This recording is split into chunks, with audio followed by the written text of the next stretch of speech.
लोग जब ये देखते हैं तो बहुत ही स्ट्रेस में जाना शुरू कर देते हैं, उन पर डिप्रेशन जो है वो हैवी हो जाता है। वो डिप्रेशन में जाना शुरू कर देते हैं कि यार किस तरह की कंट्री में हम आ गए हैं। तो मतलब कोई पूछने वाला नहीं है, कोई जो भी है सब कुछ खुद करना है, बस भाग दौड़ ही है। सुबह जॉब पे जाओ, वापस आके खाना बनाओ, खाओ, सो जाओ, फिर सुबह उठ के जॉब पे, मतलब रोबोटिक रूटीन जो है वो बन जाती है। अस्सलामुअलैकुम। हाँ जी, तो यार क्या हाल चाल है हम सब के? आई होप एकदम मज़े में होंगे आप सब। Welcome back to another video. अच्छा यार, अपने मुल्क जैसा मुल्क कोई नहीं है। चाहे आप अमेरिका में ही चले जाएं, चाहे यूके के अंदर आ जाएं, चाहे ऑस्ट्रेलिया के अंदर चले जाएं, चाहे कनाडा के अंदर चले जाएं, अपना मुल्क अपना ही होता है। चाहे आप इंडिया से आए हों, चाहे पाकिस्तान से, चाहे बांग्लादेश से, चाहे नाइजीरिया से, जिस कंट्री से भी आए हों, अपना मुल्क अपना ही होता है। ये मैं नहीं कह रहा, ये हर वो बंदा कहेगा जो कि यूके के अंदर आएगा और 1 मंथ या 1.5 मंथ इधर गुजार लेगा। वो बात यही करेगा और 110% मैं लिख के देता हूँ, यही बात करेगा कि यार अपना मुल्क वो अपना ही होता है। अपने मुल्क जैसा कोई मुल्क नहीं है। क्योंकि होता यह है कि हम अपने मुल्क में बड़े लाडले होते हैं, अपने प्यारों के लिए, अपने रिश्तेदारों के लिए, अपने घर वालों के लिए जो है हम बहुत लाडले होते हैं। ख़ासतौर अगर घर की ही बात करें तो हमें जो है दुल्हे दुल्हाए कपड़े मिलते हैं, दुल्हे दुल्हाए बर्तन मिलते हैं, टेबल पे खाना मिलता है, चारपाई पे खाना मिलता है, बेड पे खाना मिलता है, कपड़े इस्त्री हुए मिलते हैं। जब मतलब बाहर निकलना होता है, यहाँ पॉकेट मनी आपको मिलती है, वीकली, डेली, मंथली, जिस तरह भी है आपको पॉकेट मनी मिलती है। तो नाज आपके उठाए जाते हैं, बहुत ही लाडले होते हैं। तो इसमें कई कैटेगरी आती हैं। जब हम ड्यूरिंग स्टडी रह रहे होते हैं तो हम डेली बेस पे घर आते हैं या डेली बेस पे हम स्कूल जाते हैं, यानी हमारा जो स्कूल या कॉलेज या यूनिवर्सिटी है वो घर के बिल्कुल करीब होती है। पहले कैटेगरी ऐसी आती है।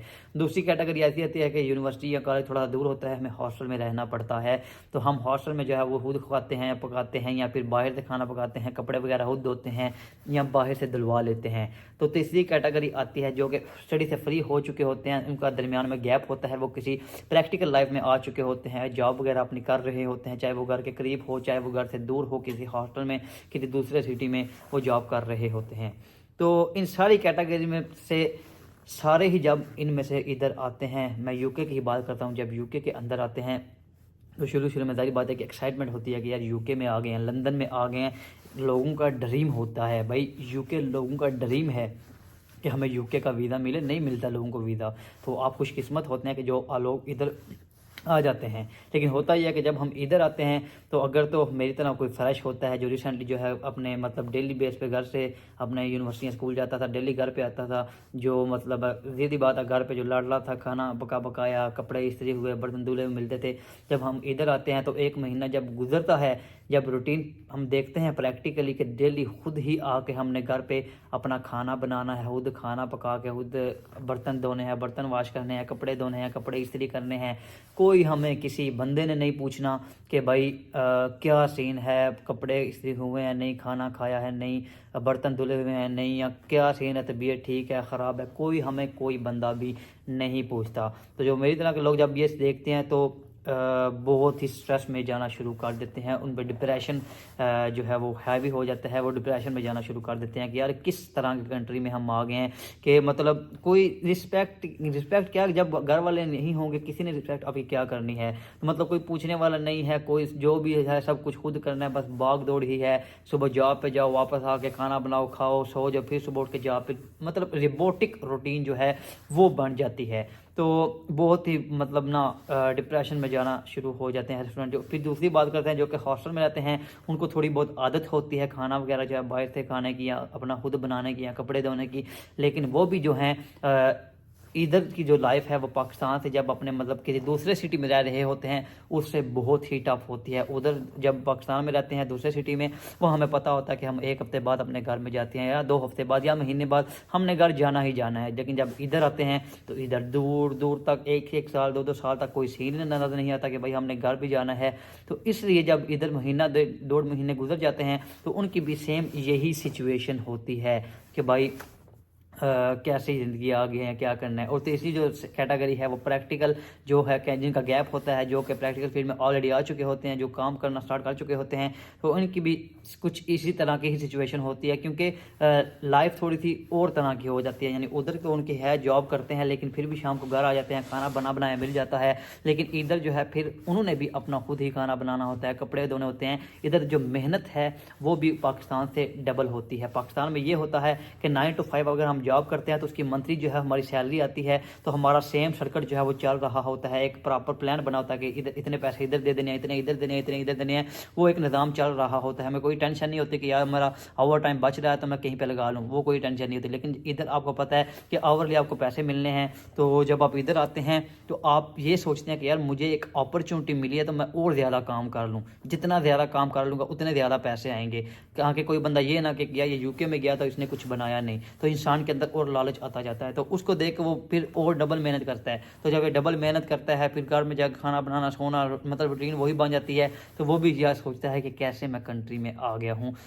तो ये जो चीज़ें हैं भाई, ये आपने फेस करनी ही करनी है इधर आने के बाद। चाहे बात करने का मकसद ये है, आप बाहर रहे हैं, घर में रहे हैं, हॉस्टल में रहे हैं, किसी दूसरे सिटी में रहे हैं, चाहे आप विजिट पे भी रह के आए हैं ना, मतलब विजिट करके आए हैं किसी दूसरे कंट्री में, वो भी इतनी आपको महसूस नहीं होगी बात जितनी आपको ये महसूस होने वाली है। आपने घर पे जो है अपने कपड़े खुद धोने हैं, अपने बर्तन खुद धोने हैं, कपड़े खुद वॉश करने हैं, खाना वगैरह खुद बनाना है, खाना सब्जी वगैरह खुद काटनी है, कोई आपको पूछने वाला नहीं। आप बीमार हो गए हैं, आपने अपनी केयर खुद करनी है, दवाई वगैरह खुद लेनी है, जीपी रजिस्टर्ड आपने किया हुआ, डॉक्टर के पास आपने खुद जाना है। हाँ, कोई दोस्त मिलकर रह रहे होते हैं तो थोड़ी बहुत केयर वो कर लेते हैं, लेकिन अगर जाहिर बात है दोस्तों ने शिफ्ट पे जाना होता है, तो एक दोस्त आपके साथ अपने शिफ्ट पे जाना है, तो आपने डॉक्टर के पास जाना है, तो भाई दोस्त आपको यही बोलेगा कि यार मेरी शिफ्ट है, मैंने कन्फर्म की हुई है, तो काइंडली तुम ना कोशिश करके ना फ्रेश होकर डॉक्टर के पास चले जाओ, खुद ही कोशिश करके। यानी सारी बात है, वो कोई अपनी शिफ्ट आपके लिए नहीं छोड़ना चाहेगा, तो ये आपने खुद अपने लिए करना है। यानी लाइफ इधर बहुत हार्ड होने वाली है आपकी, अगर आप सोच रहे हैं या आप आना चाह रहे हैं। लेकिन एक और बात, ये जो लाइफ आपकी हार्ड होगी पहले जस्ट 1-2-3 मंथ तक होगी, इसके बाद आप जो है आपकी लाइफ चेंज नहीं होगी, आप इस चीज़ के आदी हो जाएंगे। यानी आपको पता चल जाएगा कि यार कोई ऑप्शन तो है नहीं मेरे पास, ऐसे ही ज़िंदगी चलनी है, यही ऐसे ही मैंने काम करने हैं भाग दौड़ के।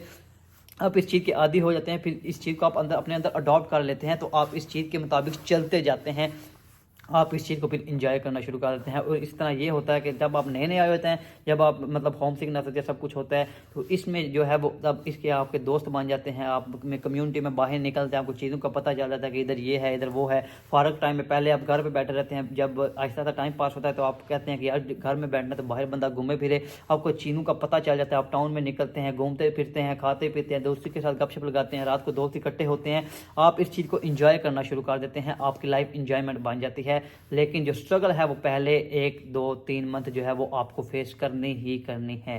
तो ये चीज़ आपने अपने माइंड में रख कर आनी है, अपनी प्लानिंग जो है प्रॉपर तरीके से बना कर आनी है कि जाते ही मुझे ये स्ट्रगल फेस करना पड़नी ही पड़नी है। ये ना हो कि मतलब आप जो है एक्सपेक्टेशन कुछ और लगा कर आएँ, इधर आके आपको चीज़ें कुछ और देखने को मिलें, तो ये बहुत ही बुरी तरह से आपको जो है इफ़ेक्ट करती है ये चीज़। तो इस चीज़ से आपने बचना ही बचना है। तो यार यही थी एक छोटी सी वीडियो, मैंने कहा इस पर एक वीडियो बनाऊँ जो कि एक्सपीरियंस मेरे साथ भी हुआ है, जो कि मैं आप सारी बातें आपको बता रहा हूँ, ये चीज़ें मैंने खुद फेस की हैं, तो मैंने सोचा आपके साथ शेयर करूँ, तो ताकि आप एक अपने मेंटली तौर पे अपने आप को प्रिपेयर करके अपनी एक प्लानिंग करके आएँ। तो उम्मीद करता हूँ वीडियो थोड़ी सी अच्छी लगेगी, वीडियो थोड़ी सी हेल्पफुल रहे। वीडियो को लाइक लाजमी कीजिएगा, चैनल पर नए हैं तो चैनल को सब्सक्राइब करना मत भूलें। इंशाल्लाह मिलेंगे नई वीडियो के साथ, तब तक के लिए अल्लाह हाफिज़।